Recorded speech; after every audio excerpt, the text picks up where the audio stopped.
मी आज छत्रपती शिवाजी महाराजांबद्दल काही दोन शब्द सांगणार आहे, ते तुम्ही शांतपणे ऐकाल अशी मी आशा बाळगते व माझ्या छोट्याशा भाषणाला सुरुवात करते। अहो बघा ना, संकटावर संकट राजांवर येत राहिली, पण राजे डगमगले नाहीत, राजे त्याच ताकदीने उभे राहिले। अफजल खान नावाचं संकट स्वराज्यावर आलं आणि येताना 40,000 सैनिक सोबत घेऊन आला। महाराजांकडे फक्त 10,000 सैनिक होते। राजे तेव्हा राजगडावर होते, त्यांच्या पत्नी महाराणी सईबाई आजारी होत्या, शेवटच्या घटका मोजत होत्या, त्यांचा मृत्यू जवळ आलं होतं। दुसरा दिवस उजाडला, सईबाईंनी शेवटचा श्वास घेतला। संभाजी राजे लहान होते, म्हणतात, आई उठ ना ग, आई उठ ना, अफजल खान नावाचं संकट आलं, आई उठ ना।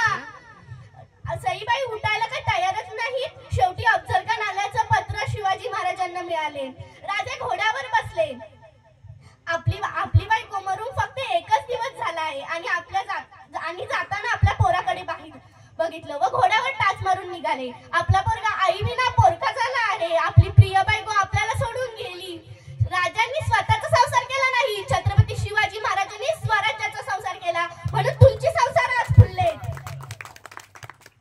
आणि ते फक्त आणि फक्त शिवाजी महाराजांमुळे। राजे प्रतापगडावर आले, राजांना ते पत्र मिळाले। त्या पत्रात असं लिहिलं होतं की शिवाजी राजे जिंदा या मुर्दा आमच्या बडी बेगम साहेबांनी पेश करायला सांगितले। महाराजांनी लगेच पत्र पाठवलं। त्या पत्रात असं नाही लिहिलं की या चौकात तुला धावतो, नाही हो, महाराजांनी अफजल खानाला पत्र लिहिलं, अफजल खान साहेबा पार हरभऱ्याच्या झाडावर चढवलंय त्याला। अफजल खान साहेबा, आम्हाला तुमची भीती वाटते, कृपा करून तुम्ही आम्हाला भेटायला प्रतापगडावर या। अफजल खानाला वाटलं घाबरले वाटतं, निघाला। अफजल खान निघाला, 40,000 सैनिक घेऊन निघाला। महाराजांनी दुसरी चाल टाकली। महाराजांनी अफजल खानाचा हत्ती विष देऊन मारला। का मारला? स्वराज्याची मोहीम, एखाद्या मोहिमेमध्ये सरदाराचा हत्ती मारावा म्हणजे ती मोहीम निकामी व्हावी हा संदेश त्यांनी दिला। मानसिक खच्चीकरण केलं। महाराजांनी तिसरी चाल टाकली। महाराजांनी प्रतापगडाकडे येणाऱ्या सर्व वाटा बंद केल्या, फक्त एकच वाट ठेवली, ती म्हणजे रणतुंडीचा घाट। रणतुंडीचा घाट चढताना अफजल खानाचे 20,000 सैनिक मेलो। अफजल खानाकडे राहिले किती? 20,000। महाराजांकडे होते किती? 10,000। आला अफजल खान आला, महाराजांनी शामियाना बांधला। कुठे बांधला? प्रतापगडाच्या पायथ्याशी बांधला। का बांधला? स्वराज्याची रीतच आहे की शत्रू नेहमी उंबरठ्याशीच मारला पाहिजे। महाराजांनी शामियाना उभारला, फक्त पडदे नाही लावले, आतमध्ये हिरे मोती माणिक लावले। महाराज अफजल खानाच्या भेटीला निघाले। इथे प्रश्न पडतो, पत्नी मरून फक्त 15 दिवसच झाले आहेत, राजे प्रतापगडाला तानाजी मालुसरे ह्याला पाठवू शकले असते, पण नाही। जिथे जिथे संकट आली तिथे तिथे हा राजा छाती टोकून उभा राहिला म्हणून आपण घरामध्ये फोटोमध्ये त्यांना पुसतो आणि राजे आपल्याला संस्कारच तसे देऊन निघाले। राजे अफजल खानाच्या भेटीला निघाले। वेळ होती दुपारची 12 वाजता। दुपारची 12 वाजताच का हो? कारण सूर्य माथ्यावर असतो। महाराजांना पाहायचं होतं अफजल खान खाली काय करतोय। खानाला वरती बघायचं म्हटलं तर सूर्याची किरण सरळ त्याच्या डोळ्यात जाते। एवढं बारीक प्लॅनिंग केलं होतं महाराजांनी। 3 मिनिटं झाले। एवढं बारीक प्लॅनिंग केलं होतं महाराजांनी। निघाले महाराज अफजल खानाच्या भेटीला निघाले। स्वराज्याचा छत्रपती अफजल खानाच्या भेटीला निघाला। महाराज आत गेले। 12 फुटाचा अफजल खान पुढे उभा होता। अफजल खान म्हणतो, आओ शिवाजी आओ, हमारे गले लग जाओ। महाराज जवळ गेले।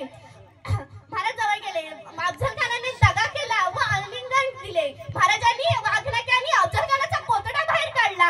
अफजल खान ओरडला, ए अल्लाह! तेवढ्यातच सय्यद बंडा शिवाजी महाराजांवर धावून आला। तेवढ्यातच जीवा महाला सय्यद बंडाच्या हातावर वार करतो आणि सय्यद बंडाचा दानपट्टा खाली पडतो आणि इतिहास फुटफुटतो। होते जिवाजी म्हणून वाचले शिवाजी, होते जिवाजी म्हणून वाचले शिवाजी। महाराज बाहेर पडले। महाराजांनी सैनिक मोजायला सुरुवात केली। 1 2 3 4 5 6 7 8 9 10 11 12 13। हा 14 कुठे आहे? 14 मागे उभा होता। संभाजी गावजी हातात अफजल खानाचं मुंडकं घेऊनच उभा होता। राजे म्हणाले, नुसते धाडस कशासाठी केलं संभाजी? संभाजी म्हणाले, महाराज तुम्ही वाघ नका घुमसवला, मला वाटलं मरते की नाही म्हणून आणलं मुंडकं कापून। महाराज म्हणाले, नसते धाडस कशासाठी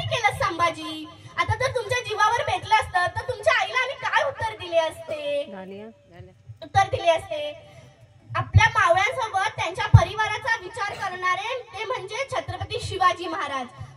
आत्ताची पोरं मम्मी आत्ताच 10वीचा पेपर दिलाय, खूप टेन्शन आलंय.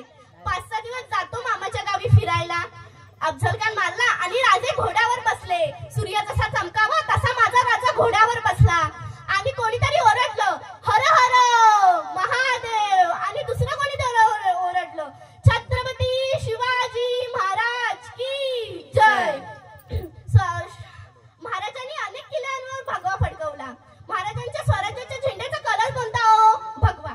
भगवा भगवा म्हणजे काय? भ म्हणजे भयरहित, ग म्हणजे गर्वरहित आणि वा म्हणजे वासनारहित. या 3 शब्दांचा अर्थ म्हणजे भगवा. हा भगवा माझ्या प्रभू श्री रामांचा, हा भगवा वारकऱ्यांचा, हा भगवा निष्ठेचा, त्यागाचा आणि छत्रपती संभाजी राजांच्या बलिदानाचा. असा हा भगवा आपल्याला राजांनी दिला. एवढे बोलून मी माझी भाषण संपवते. जय हिंद, जय महाराष्ट्र.